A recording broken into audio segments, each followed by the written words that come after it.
Alright, hello once again. This is Jeff Scott of Rankin Technical College, and I've been going over the PowerPoint presentations for Murox ASP.NET 4.6 with C# 2015. We are in the middle of Chapter 24 of our book, which is on how to create and use WCF and Web API services. Right now we're going into how to create a web application that consumes a WCF service. So after you create a WCF service application, you can create a client web app that consumes the service. Now, any web app can be a client application. Okay. Then you can add a reference for the service you want the client application to use, and you can write code or use server controls to consume that service. So what we see here and here on these two pages, or on these two slides, are two views of the Edit Categories page that will consume the WCF web service. This page that you see right here consists of two server controls. The first is a drop-down list that lists all the categories in the database. Since its auto postback property is set to true, it'll post back to the server whenever the user selects a new category. The second example that's here is a details view control that displays all the data for the category that's selected in the drop-down list. All right, you can see in this example that we've chosen costumes category. The details view is also configured to let the user edit and delete existing categories and insert new ones. So you will have these buttons, as you can see on the bottom of the screen. Now this second screen that's shown right here shows the details view control after the new link is clicked and the control is in insert mode. In this mode, the user can enter the data for a new category, click the insert link to insert the category, so it'll be in here, or click cancel to cancel the operation.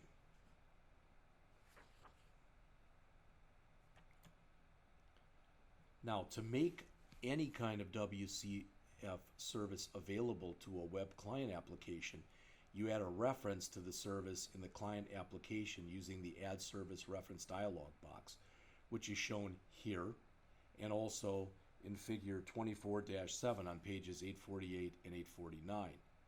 It's important to note that in order to add a reference like this, the web service must be running. That's why the figure describes two ways that you can have your web service and your client running at the same time. The easiest way is to put them both in the same solution. However, having each in its own solution is almost as easy, and it's more of a real-world look and feel. Once you discover or enter the URL and click Go, the service will be displayed in the services list. Then you can expand the service to see the service contract, the service interface, the operations of the interface, but you do not need to do that to add the reference.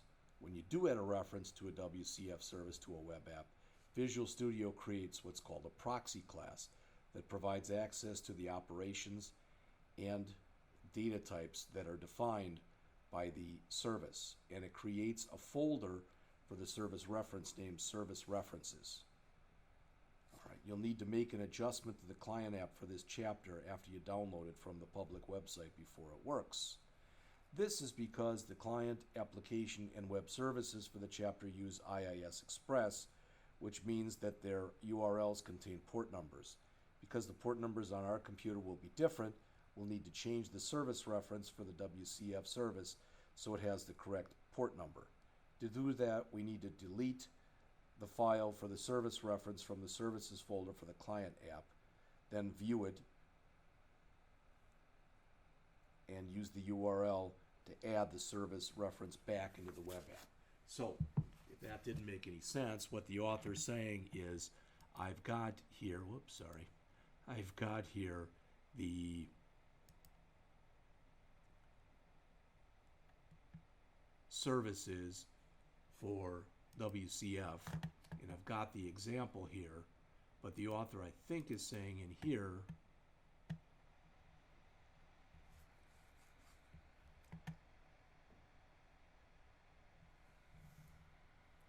so it's saying that we'll have to go into, let's see,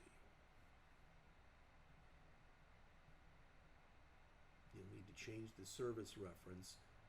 Okay, to do that, you'll need to delete the file for the service reference from the services references folder.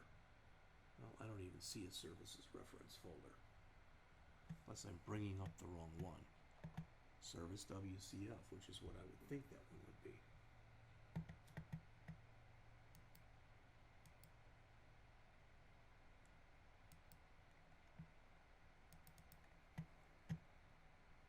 Well, I'll tell you what, let's try to run it. I don't think this is going to run, but we'll try it anyway just to see what happens.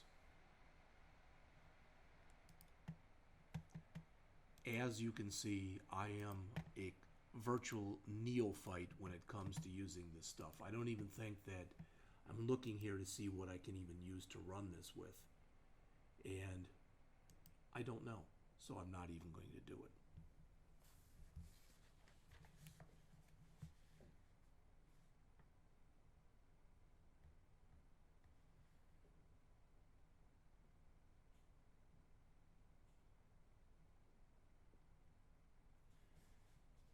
They mention on page 849, add the client web application to the same solution as the service using the file add project. Well, I think that's all there. Or if it already exists, use the file add additional project to it. Okay. I'm not helping too much here, but just for completeness, I'm going over the chapter.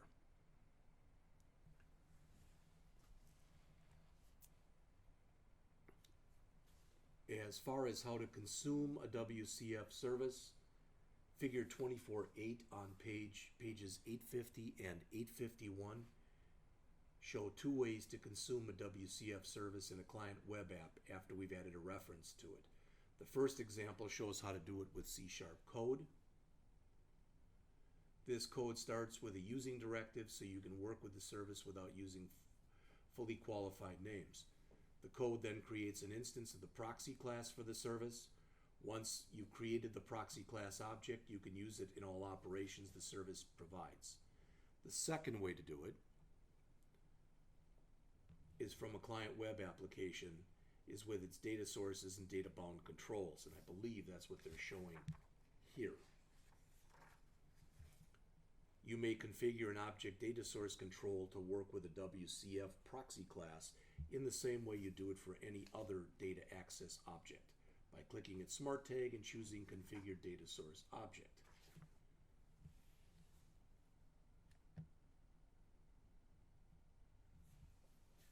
All right, from here we go on to how to create a web API service.